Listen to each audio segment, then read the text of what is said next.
গোপাল, যাচ্ছে গোপাল, ভাবছে গোপাল, হাসছে গোপাল, আসছে গোপাল, যাচ্ছে গোপাল, ভাবছে গোপাল, হাসছে গোপাল। যুগের পরে যুগ কেটে যায়, মানুষ তাকে ভোলে না। যুগের পরে যুগ কেটে যায়, মানুষ তাকে ভোলে না। চলে না রে, চলে না রে, চলে না রে, চলে না, চলে না রে, চলে না রে, তাকে ছাড়া চলে না। কে সে? পরিচয় কি তার? হাসির রাজা, জ্ঞানের রাজা, রসিক রাজা গোপাল ভাঁড়। হাসির রাজা, জ্ঞানের রাজা, রসিক রাজা গোপাল ভাঁড়। কয়েকদিন থেকেই মহারাজের কোমরে খুব ব্যথা। তাও তিনি রাজসভায় এসেছে। এসেই ও মা, ওরে বাবা গো, কোমরে লাগলো গো, খুব ব্যথা করছে, এরকম মহারাজ করতেই লাগলো। রাজবধূ তখন বলল, মহারাজ আপনি একটু ধৈর্য ধরুন, এখনই ব্যথার তেল চলে আসবে। মহারাজ বলল, তুমি চুপ করো রাজবধূ, তোমার দ্বারা তো কিছুই হলো না, সেই নীলগিরি পাহাড় থেকে তেল আনতে হচ্ছে। রাজবধূ বলল, এরকমভাবে বলবেন না মহারাজ, আমি আমার যথাসাধ্য চেষ্টা করেছি, কিন্তু কিছুতেই কিছু হচ্ছে না যে। মহারাজ বলল, থাক থাক, অনেক হয়েছে, একটা ঢ্যাঁড়স বৌদ্ধ কোথাকার। একটু পরেই এক দারোয়ান এলো আর বলল, মহারাজের জয় হোক। মহারাজ বলল, বলো বলো, কি সংবাদ এনেছো? দারোয়ান বলল, আজ্ঞে মহারাজ, কোনো সংবাদ না, আমি আপনার জন্য তেল এনেছি নীলগিরি থেকে। মহারাজ বলল, বাহ বাহ বাহ বাহ, এনেছো, নিয়ে এসো, দাও দাও দাও দেখি, তাড়াতাড়ি দাও, এখনই মাখবো, দেখি যদি একটু উপকার পাই, খুব ব্যথা করছে জানো। তারপর দারোয়ান তেলটা মহারাজের হাতে দিয়ে দিল। এদিকে মন্ত্রীমশাই মনে মনে ভাবতে থাকলো, আজ সারা দিন মহারাজের তেল মাখাতেই কেটে যাবে। যত সব আদিক্ষেতা। মহারাজ বলল, এই তোমরা একটু সবাই অপেক্ষা করো, আমি এক্ষুনি আসছি। তারপর মহারাজ নিজের কক্ষে চলে গেল। অন্যদিকে গোপাল এখনো ঘুমাচ্ছে, তাই গোপালগিনি এক বালতি জল গায়ে ঢেলে দিল। গোপাল বলল, আমি কোথায়? ঘরের ভেতর বৃষ্টি পড়ছে কেন?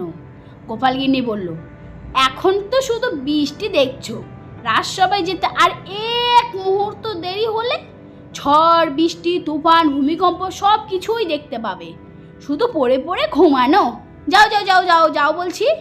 গোপাল বলল, এই যে শ্রীমতী ভয়ঙ্করী। গোপালগিন্নি বলল, কি কি বললে? আমি ভয়ঙ্করী? এই বলে ঝেঁটা হাতে নিয়ে গোপালকে তাড়া করতে লাগলো।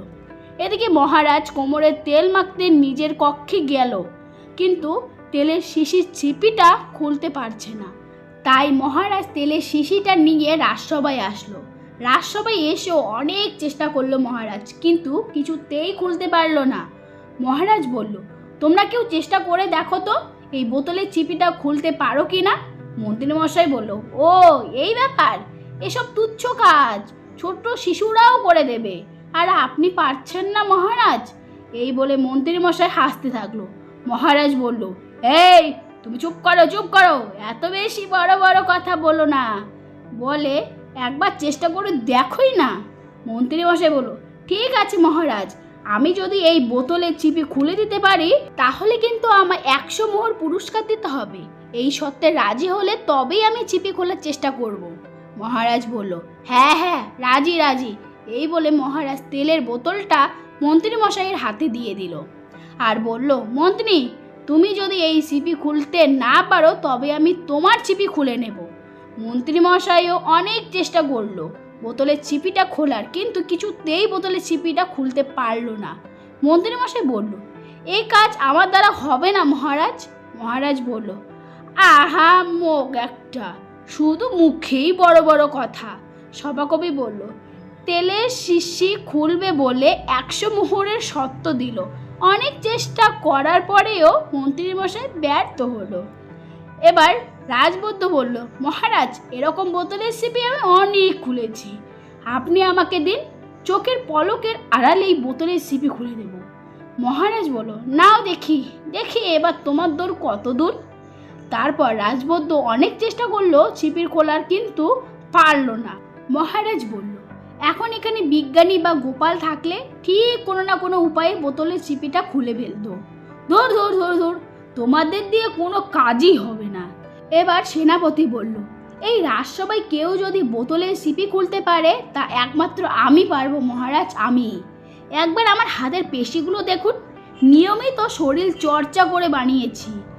দিন তো দিন মহারাজ, বোতলটা দিন। মহারাজ বলল, এই নাও। সেনাপতি বোতলের চিপিটা ধরে টানাটানি করতে লাগলো আর বলছে, বাপরে বাপ কি শক্ত। মহারাজ বলল, কি সেনাপতি তোমার দম শেষ? সেনাপতি বলল, না মহারাজ, দম আমি ছাড়িনি। এই সেনাপতি হলো ইস্পাতের মতো, ভাঙবো তবুও মচকাবো না। দেখুন দেখুন, এবার চীন দেশ থেকে শিখে আসা আমার নতুন কেরামতি। এই বলে ক্যারাটে করতে লাগলো সেনাপতি। ক্যারাটে করতে করতে হঠাৎ সেনাপতির হাত বোতলে লেগে গেল আর বোতলটাও ছুঁড়ে গিয়ে পড়ল মহারাজের মাথায়। তারপর তেলের বোতলটাও ভেঙে গেল আর মহারাজের মাথায় আলু বের হলো। মহারাজ বলল, উফ মা, জ্বলে গেল, আমার মাথাটা ফুলে আলু হয়ে গেল। কারোর দ্বারা কিচ্ছু হবে না, তোমরা সবাই একটা অকর্মার ঢেকি। এদিকে গোপাল তার গিন্নি তাড়া খেয়ে দৌড়তে দৌড়তে রাজসভায় আসলো আর ধপাস করে পড়ে গেল। গোপাল বলল, মরে গেলাম গো, আমার ঠ্যাং দুটো গেল রে। মহারাজ, রাজসভায় তো তেল কিসের জন্য? কে আপনাকে এত তেল দিচ্ছে মহারাজ? হঠাৎ করে গোপালের চোখ মহারাজের মাথার দিকে গেল আর বলল, এ কি মহারাজ, আপনার মাথায় আলু গজালো কি করে? মহারাজ বলল, এই গোপাল, রাজসভায় আসতে এত দেরি কেন? গোপাল বলল, আর বলবেন না মহারাজ, গিন্নির তাড়া খেয়ে খেয়ে সারা কৃষ্ণনগর গোল গোল করে ঘুরে ঘুরে তারপর রাজসভায় এলাম। মহারাজ বলল, ঠিক আছে, এত তোমায় আর বিস্তারিত বলতে হবে না। তুমি বরং আমার এই ব্যথার তেলের সিপিটা একটু খুলে দাও তো দেখি। সেনাপতি বলল, মহারাজ, এ কাজ কিন্তু গোপাল পারবে না, বৃথা চেষ্টা করছেন। গোপাল বলল, এসব আমার বা হাতের খেলা। মহারাজ, আপনি শুধু এক বাটি গরম জল আনিয়ে দিন। মহারাজ সঙ্গে সঙ্গে একটা দারোয়ানের দ্বারা এক বাটি গরম জল আনিয়ে নিল। তারপর গোপাল ওই গরম জলটাতে বোতলটা একটু চুবিয়ে নিল। তারপর গোপাল বোতলের চিপিটা ধরে একটু টানতেই বোতলের চিপিটা খুলে গেল। মন্ত্রীমশাই বলল, যাহ, চিপি খুলে গেল।